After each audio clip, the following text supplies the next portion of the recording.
That's cool. I love seeing Battle Sisters and Genestealer Cult together. That's that monopose canoness that they don't sell anymore. All right, what do they do? Well, the bulk of the Genestealer cult is made up of numberless acolytes and hybrids. It's the heroes. Okay, so it's another character detachment. Good. That sounds kind of, what's the cult? The cult that's always all about the characters and throwing waves of people in front of things. The one that Xenocreed is based on. It'll come to me. Okay, killer reputation. This is the assassins. This is all about the assassins. So it's not actually about throwing characters in front of the different cultists. It's entirely about, yeah, the Pauper Princes. That's the one to think of. Yes, yes. Oh, a new secondary mission. Great. I'll find out about that later. Don't really care. Killer reputation. It's about the assassins. The Kellamorph, the Locust, the Reductor Saboteur, and the Sanctus. They're all killers. Reroll hit rolls and wound rolls of 1. Nice. Good. I will probably not use a Kellamorph if we will stay the same as they are, even if you can like shoot and move backwards. But you can do that with a Sanctus. You've got the reactive move. Reroll hit rolls and wound rolls of 1 is good. Let me just double check on some of the Genestealer cult stuff before we read any further. Genestealer cults. The Sanctus has the ability, is it full rerolls to hit and wound against their chosen target? Yes, it is. They no longer get the devastating wounds. Okay, okay, that's fine. That's not bad. Right, killer models are some of the stealthiest in the roster.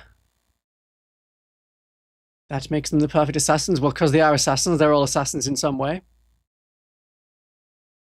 Right, the Sanctus and the Locust have poisons.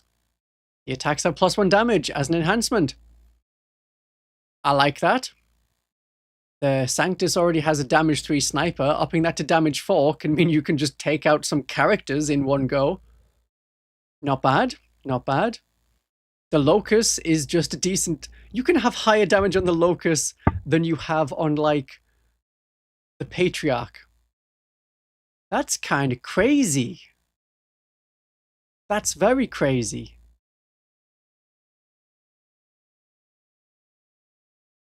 Jackal Alphys is not an assassin, despite being a sniper. Yeah, no, apparently not.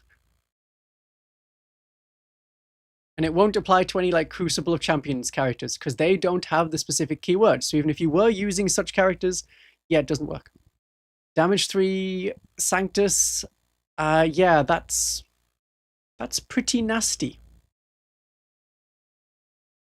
Damage 3 Locust is also good.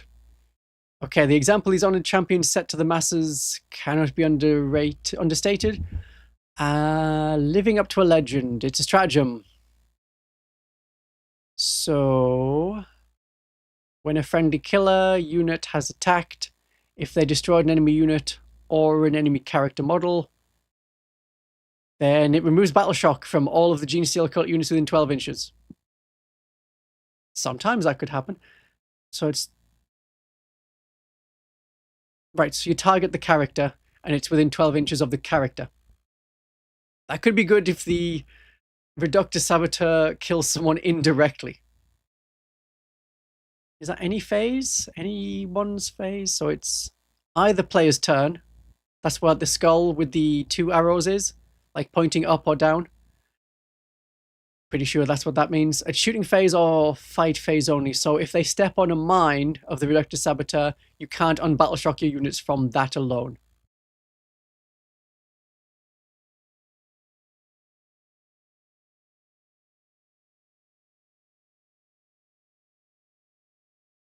Destroy an enemy unit or kill an enemy character model. All right. Okay. Cool. Pure Strain Brood Swarm. Is it possibly a Genestealer cult detachment that I predicted? One that's entirely about the Genestealers in the Genestealer cult? This is shocking stuff. Oh, look. Those definitely look like Armageddon guys because they're painted in that yellow.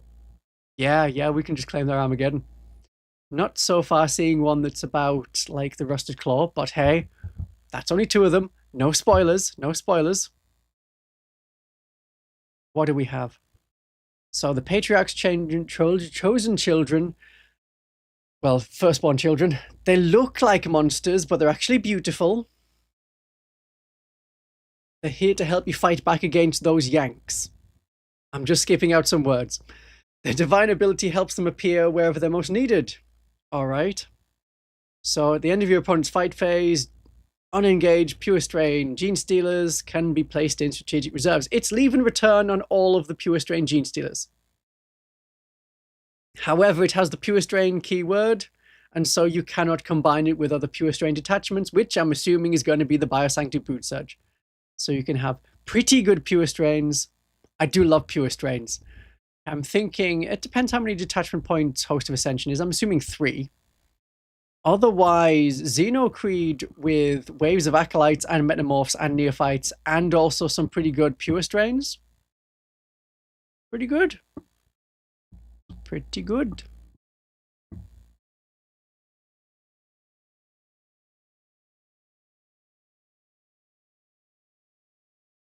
Yeah, those are the older models, apart from like the new pure strains, which came out at the start of 10th edition.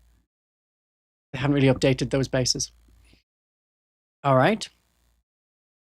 So, Genestealers, we need to advance quickly. We need to get in there, get out of there.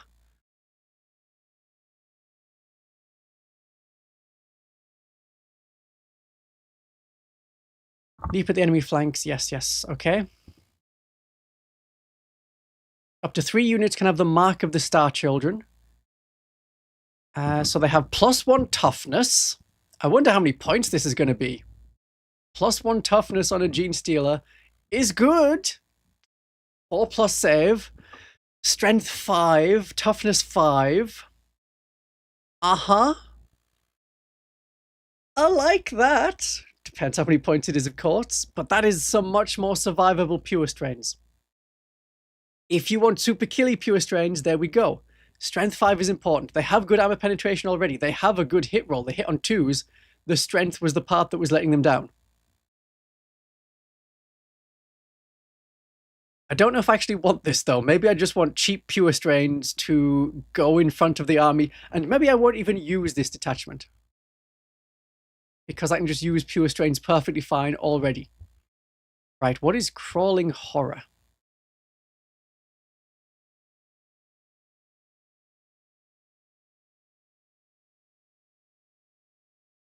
So, start of your opponent's movement phase.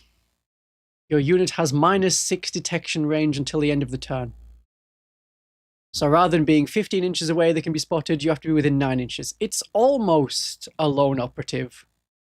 I mean, it's sort of better than lone operative, because lone operative is up to 12 inches. This is going to reduce it to 9 inches. Then the enemy can have some like, oh yeah, actually, I've got this boost, so I add +3 or +6 to detection range. So that'd be something to check if your opponent has. Otherwise, you can measure and see, oh yeah, you're 12 inches away. Nope, you're not going to shoot me anymore, because it's done at the end of the movement phase. Oh, it's start of the opponent move. Oh, that's worse. That's worse. It's the start of the opponent's movement phase. So you can say, hey, you're going to have to get real close to them if you want to shoot them. The enemy then has to decide if they're going to come real close or not. Or just shoot other things. Can be very useful for the first turn. You've infiltrated, you're on an objective because you're ready to score things. -6 inch detection range. It has use. Do you see uses? Yeah, it's not the ideal timing. It is also a come and get us, so the enemy will have to come closer to you if they want to get some victory points. If they want to shoot your pure strains, they're going to have to move right on top of you to 6 inches away of our toughness 5, strength 5 pure strains. Could be a very expensive enhancement, though. We don't know. And wait, going back to that enhancement, let me just double check. Was it like everything in the unit? It's pure strain, Genestealer units. The unit has +1 toughness save and a strength. That could potentially apply to the Patriarch as well, which really would only give us +1 strength on the Patriarch. Okay. Right, Cult Masters. This just sounds like Xenocreed Congregation. This doesn't sound like Final Day at all. Where's my Final Day rework? I mean, it's good if it's not reworked and we can just keep it as is. We'll have to find out what they say in the video. Right. Neophytes. This is about neophytes. Neophytes are hordes of the faithful. It has the host's tag and cannot be taken with other host detachments, so you can't have super neophytes in the Host of Ascension. That suggests that Host of Ascension is 2 detachment points, doesn't it? Otherwise, we would never be able to combine it with another detachment. Ooh. So maybe I can have Host of Ascension with super pure strains or super amazing assassins. Nice. Nice. Okay, so in the command phase, if a friendly neophyte unit is within area terrain, you heal 3 wounds. So that will be in addition to your cult icon. In fact, if you've lost the cult icon from the unit, you could return the cult icon and then perhaps also at any point in the command phase recover from that because you have a cult icon. I see.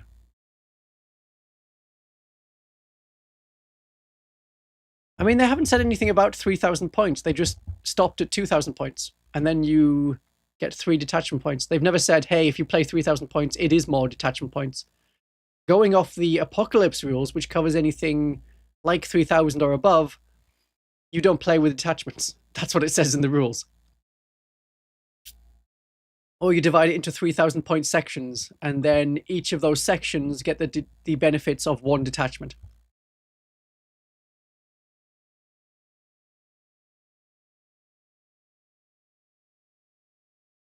Devious disguises, right.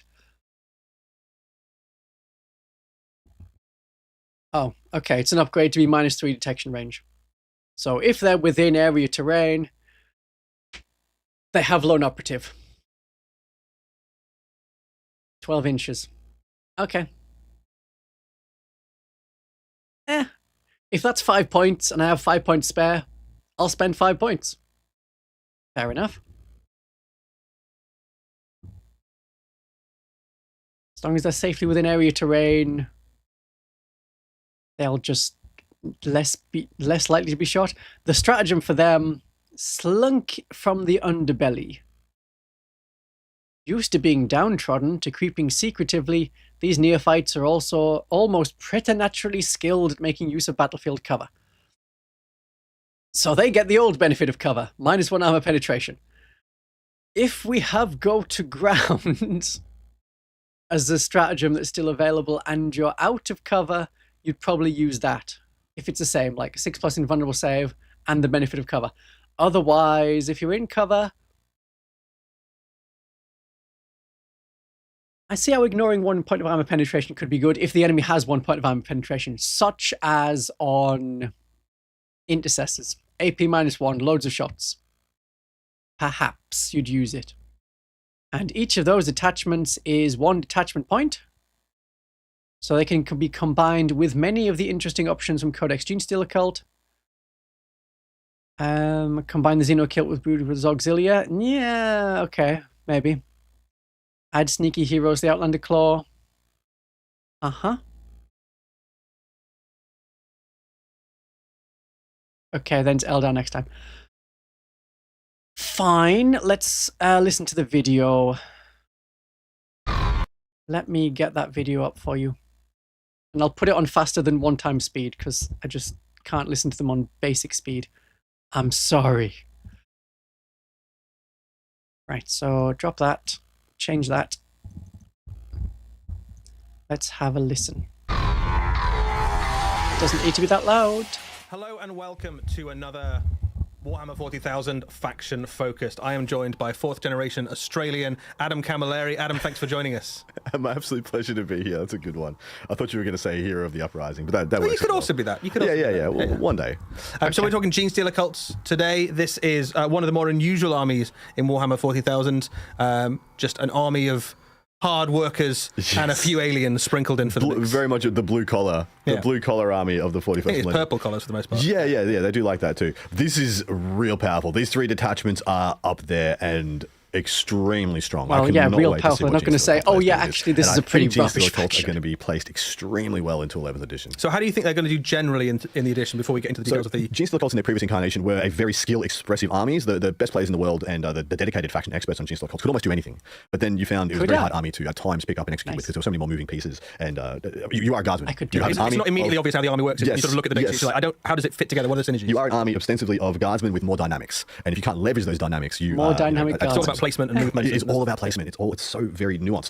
These three detachments are going to be adding some very strong reliability to this army. I'm so excited for Genestealer Cult players. I think you are. It's still a lot of well, let's dive straight in. So we've got the first one is Xenocult Masses, and this is a detachment that works with probably the most common unit in the Genestealer Cult army, which is the Neophyte Hybrids. These are bread and butter battle line troops. Yep. So we've taken in units of 10 or 20, and at times in this previous edition, we've seen 3 to 4 to 5 units of 20 Neophytes absolutely being dominant. I think I've got on 80 tables. at home. Yeah, that's probably about the right number. But in your command Neophytes. phase, if a friendly Neophyte Hybrid unit is within a terrain area, they will heal 3 wounds. They'll get 3 models back to the unit. And I don't know if you guys know this, they already do that. They already heal models. Yeah, if you've got the banner in the unit, they get wounds So back. we're going to be more healy than next Yeah, round you could if potentially take go that from detachment. having a unit of 10 guys that gets killed down to 1, back up to 10 in the same phase, in your command phase. I think it does encourage you to lean into them, right? So Really like, do. if you take units of 10, you're probably going to get them wiped out. But if you take units of 20, enemy can remove half of that unit and you can grow it back. Exactly right. You And do when you have units which of is why 20, it you're doesn't essentially stack all with just the banking on the Hostile special weapons to do your damage. You have las guns equivalents, and then you have your seismics, your webbers, whatever version you try to take, your mining lasers. Those are the power pieces within those unit of 20 guys, and then any attached characters. And so you have a lot of ablative wounds that can keep being healed back before you actually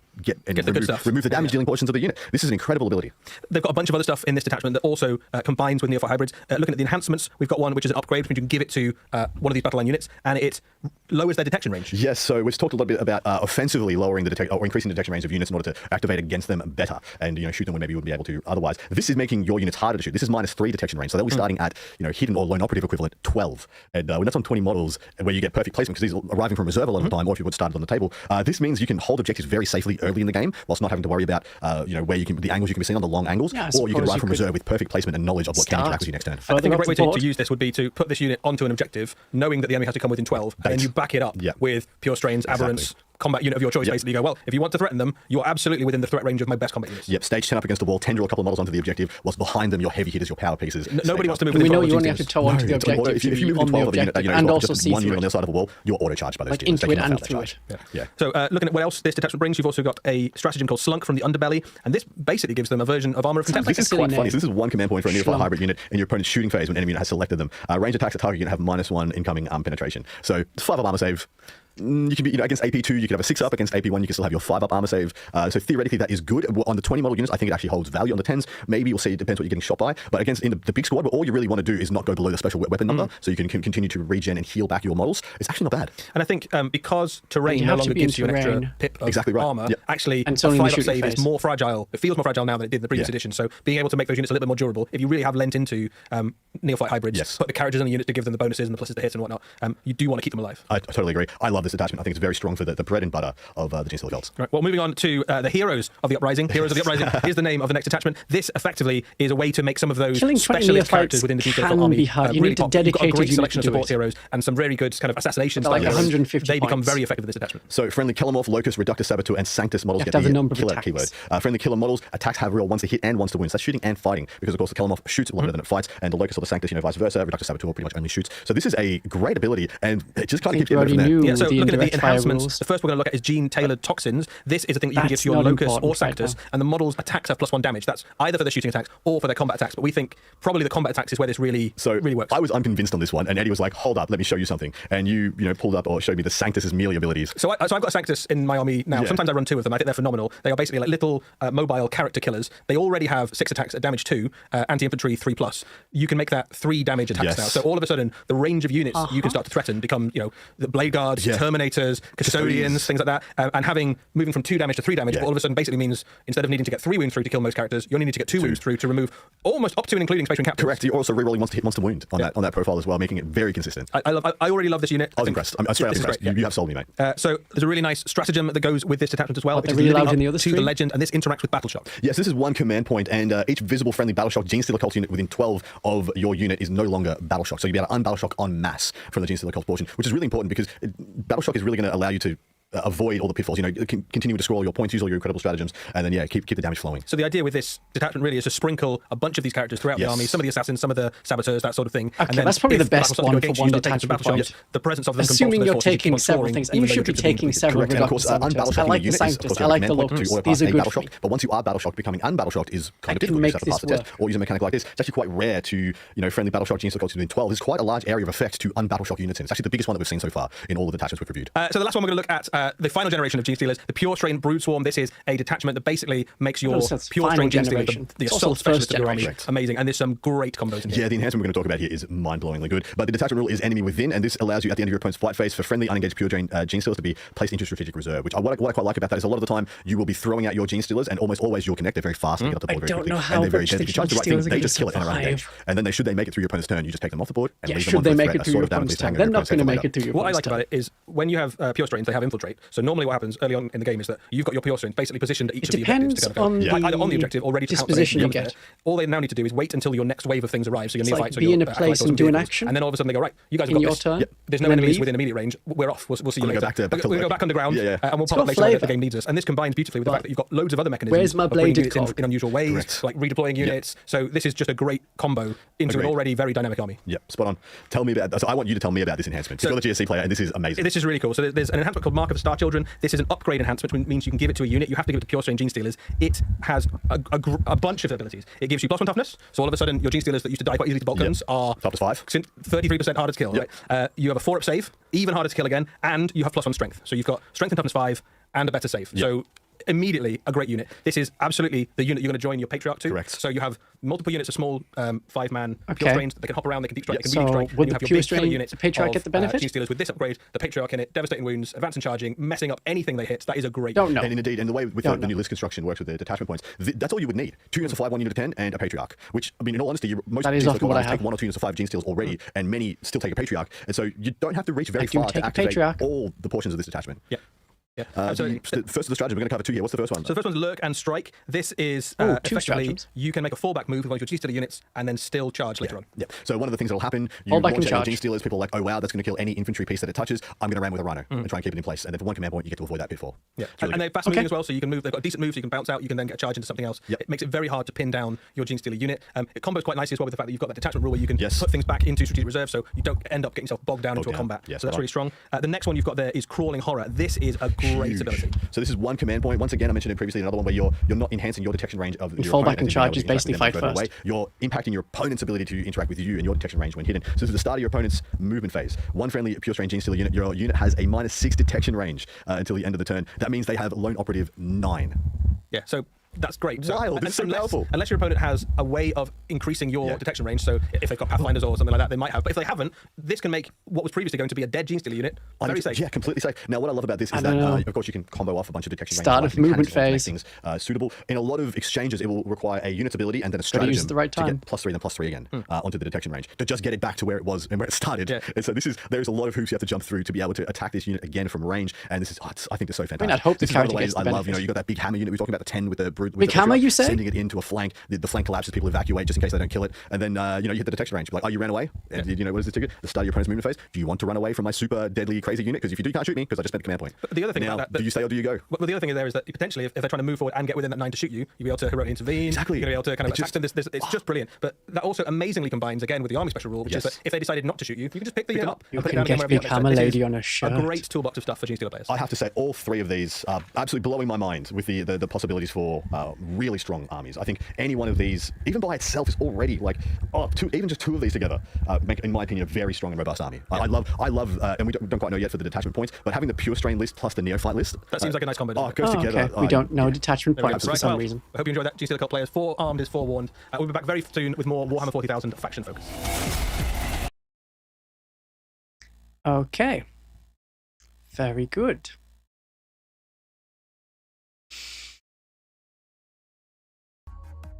That was some Genestealer stuff. Okay. Which one do we think is the best one? Which one's the best detachment? Let's have... Do we have a poll? So, which one's best? We've got Pure Strains. We've got Neophytes. Yep, that's how you definitely spell that. And we've got the other one, which is assassins. Yeah, Final Day is still good. But which are the 3 little new ones? We love the Brood Brothers, of course. Of course. Like the Neophytes. No, I don't think you like the Neophytes. I'm looking at the Neophytes as the least interesting one, probably. The Xeno Cult Masses. The 4th generation. Yeah, you can heal some wounds on Neophytes. Anything that couldn't kill Neophytes already is still not killing Neophytes. Anything that could is still going to kill all the Neophytes. You can make the Neophytes a little bit more survivable, but the problem is you're not combining this with the Host of Ascension. So you're not getting the best parts. You're not able to say, okay, well now I'm making the best parts of my other detachment even better. It's saying, I want my Neophytes to be good, but in support of what? Yes, maybe the Brood Brothers Auxilia. You might be better off just having super cool assassins who can get +1 to hit from the Brood Brothers, and then they reroll hit rolls and wound rolls of 1. The Pure Strain stuff looks good, but I say that as someone who takes Pure Strains. Like, I don't need the Biosanctity Brood Surge anymore. I don't want Aberrants and Pure Strains. I just want the Pure Strains. I was usually doing a lot of stuff with the Pure Strains in that detachment, and not caring about the Aberrants so much, except to give Big Hammer Lady the benefits. You can get her on a shirt. The Assassins is what looks really good. Like, if I think about the Pure Strains, do we want to enhance them?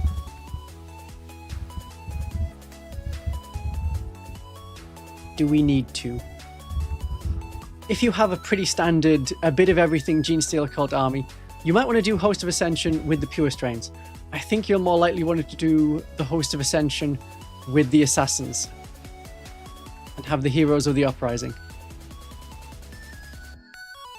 Then you've got a much better Reductor Saboteur, much better Locus, much better Sanctus. Maybe you need to only have the Locus with like Final Day, because then you've got a lot of fight first stuff going on. Depends on the Final Day rules, we don't know them. There's a lot of preemptive stuff. +1 strength is an important breakpoint, yes, for the Genestealers. Boost strength, which is, of course, the lacking stat. I'm just making notes for when I go and make the video. Okay, people like a bit of everything. They were pretty even, almost evenly split. Neophytes only getting a quarter. Okay, okay. Yeah, I think Neophytes will work well in the Brood Brothers. Think of one of the enhancements. It's +1 objective control and +1 leadership. And you put that on an icon ward. And now you have a near unkillable unit that you can make unkillable. But the problem is, that is just one unit. You haven't got as much support for the rest of the army as you would. Now, we don't know if Final Day is sticking around, which is unfortunate.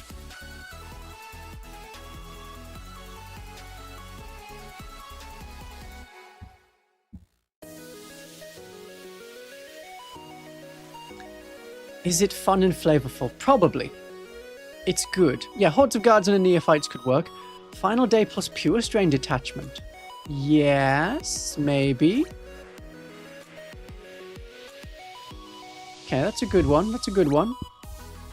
Plus Final Day for the Pure Strains. It would be weird if they remove Final Day, because then it's saying, hey, you know how you usually have like Tyranids? And we have a couple of editions now? Not allowed anymore. Plus you do have like one super cool Final Day thing. We don't know, I don't think they should remove Final Day because we only have 5 detachments otherwise. And they haven't reworked it. So it's not reworked to be 500 points of like maximum like other detachments, which were other Grotmus detachments.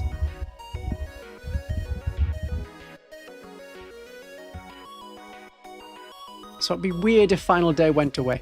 I'm also looking at it seems weird that like Host of Ascension, because it's called out in that way, does that suggest Host of Ascension is 2 detachment points? In many ways, yeah, it doesn't work with a lot of units. Pure strains really don't want to have the Host of Ascension thing, that you don't want to have them coming from reserves, even if Rapid Ingress, and then you move and advance and charge. Many other units will want that instead, like the Metamorphs, like Acolytes, especially Neophytes. I don't think there's any reason to make Legends detachments. Army rules and detachment rules are things that either stick around and are just there forever in some form, or they get dropped. Think about going from 9th edition to 10th edition. We have many different rules. Well, unit rules will continue, even if the models are not sold anymore, as Legends datasheets that are adapted. Army rules, detachment rules, sub-factions, they get dropped or kept. So every Battle Sister army became Hallowed Martyrs themed in the 10th edition index. Even though it really didn't suit a lot of the detachments, like sub-factions.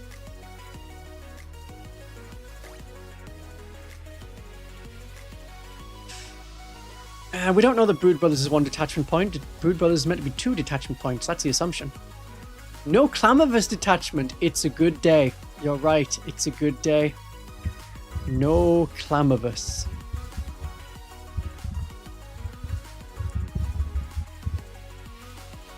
What does the Assassins pair well with? I mean, they're not really needed in the Host of Ascension because you want them infiltrating on the table. Yeah, you got Final Day. Final Day for the Locusts. Lots of fight first. You'd enjoy the Assassins in Outlander Claw? Yes, you would. Good for Outlander Claw. Because you take those characters, especially like the Reductor Saboteur. I assume there'll be a Saboteur-like enhancement. Because the one we've seen is only for the Locus or the Sanctus.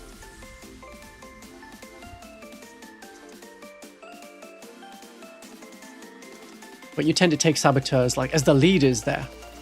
Yeah, so they're coming out with transports. Rerolling hit rolls and wound rolls of 1. Well, we have a very high strength demolition charge, which is strength 9. That's wounding a lot of things. Anything that's infantry. Like any kind of infantry, it's wounding on 3s or 2s. That's good. That's very good. It's on a 3+ anyway. We can get a +1 to hit. Yeah, so Brood Brothers. Good for Brood Brothers if you can get +1 to hit. But that's only shooting, so it only really helps the Saboteur. Okay, the stratagem comes from the character.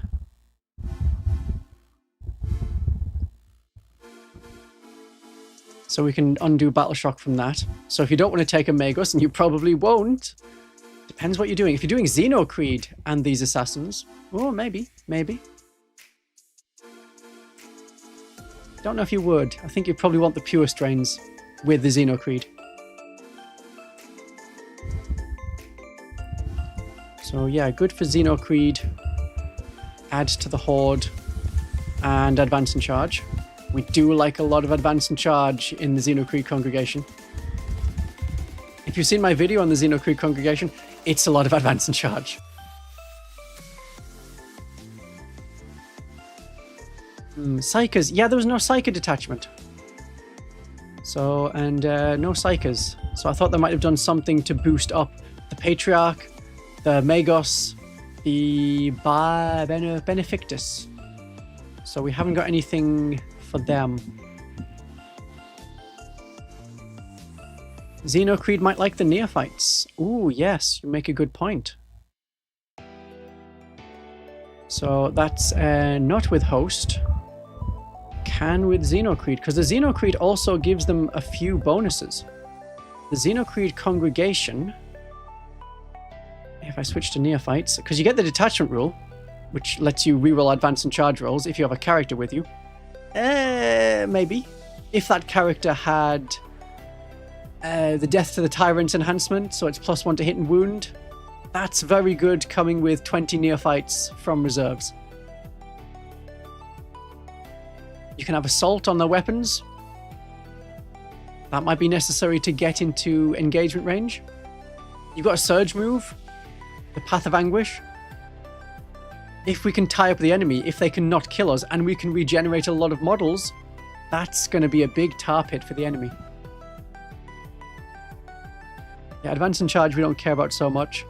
Frenzied Devotion to have +1 attack and weapon skill, but you get Hazardous. In the enemy fight phase, you could do that.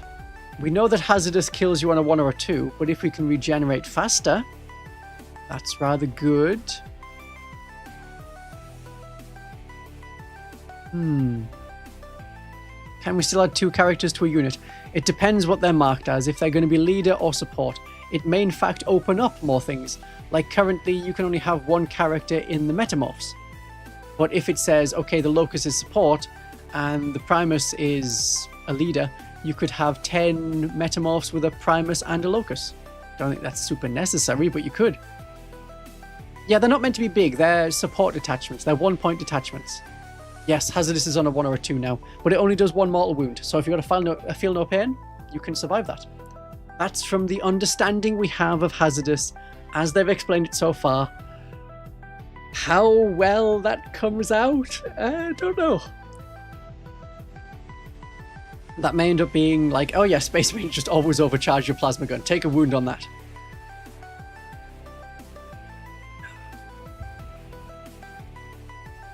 Benefactor, support, or a leader? I would assume leader, because there's no current way to have the Benefactus and another character in the same unit. So things like the Biophagus will be support, the Locust will be support. I mean, the Assassins that go alone, like the Sanctus and the Reductus Saboteur, they'll not have anything, they'll just be leader.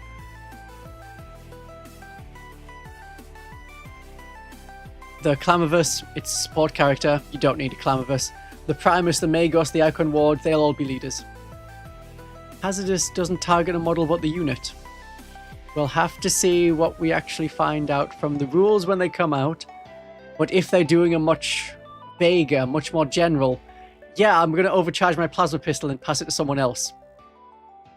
They take the wound. It makes it cleaner. I don't know if it makes it better.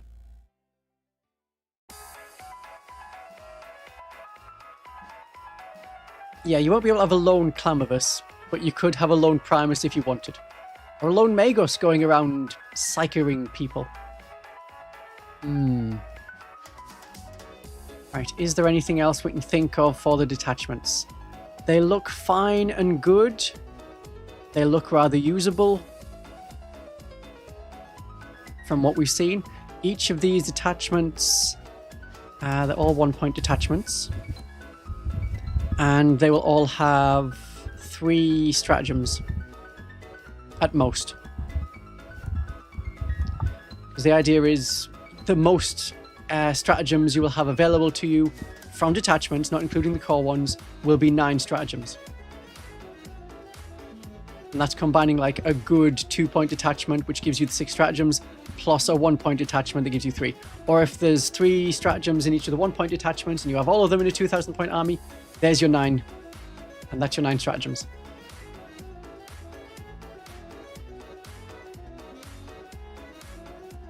I don't know if it will make support cheaper. Like the Locust could definitely be cheaper. They're 45 points already. If Fight First gets worse, all we really have is a good fighty character. Will we get another character model in 11th edition? Yeah, probably. We got most of our new stuff in 9th edition. I don't know if that's long enough for Games Workshop to think, hey, we need a refresh.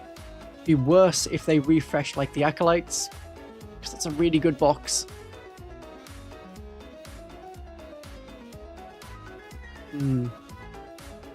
We'll probably only see things as they come out, when they come out, when they're properly out in, I don't know, a month's time. They're adding more stratagems just because they're connected to the detachments. So each detachment has to have some stratagems. Not all of them do. We know the Librarius detachment doesn't have any stratagems. But they're adding stratagems so you can use them with other detachments, or you could use them alone and then you still have access to some stratagems. It's not like the Brood Brothers Auxiliary needs the stratagems that it has. But there you go. What type of assassin-esque character will we get? I don't know. We've got like cyber warfare. We could do cyber warfare and you hack the enemy, but the clan members can already sort of do that. That doesn't mean they're going to not do it. We've already seen that the Nexus was pretty much like half a Primus. And the Benefictus is just, hey, what if Psychic at ranged? Which we already have for the Biophagus.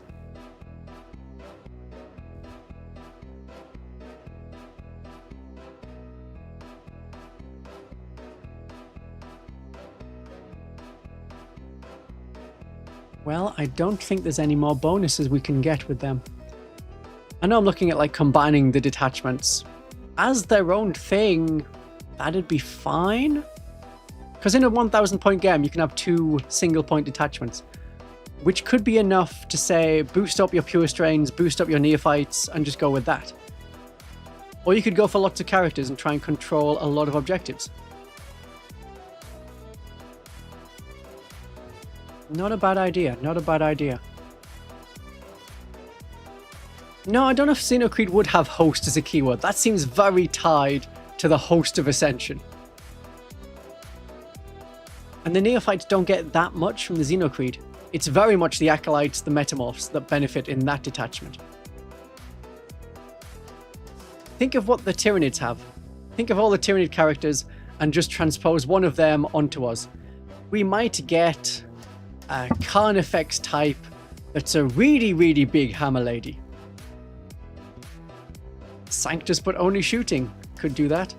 No, I don't think Brood Brothers Auxiliary will be 1 detachment point. I think it'll stay at 2 detachment points because I think they've said like all of the detachments in the Codex are 2 detachment points, with the exception of a couple of them that like support your whole army. They are 3 detachment points. Currently 120 neophytes is it's 145 points for each unit of 20. So I'll multiply that by 6, it's 870 points. You can get a lot of neophytes in a 1,000 point list. And then add some of the superheroes. There you go. That could be a weird twist. Alright, okay.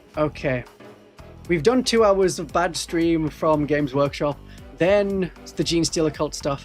I think this is where I end the stream for us. Now, if you really, really want, you could go back and support whatever Warhammer's doing. Don't recommend it. My suggestion is, because I'm going to end stream here, here's a link to Paul. Paul is currently live streaming the whole Warhammer thing and maybe talking over it. Tell him I sent you, say hi from me, and that's where we'll end today's stream. You've been a lovely audience, especially despite Games Workshop's really bad stream. I will see you very shortly when I release a video about the Genestealer Cult. Have a great day of 40k.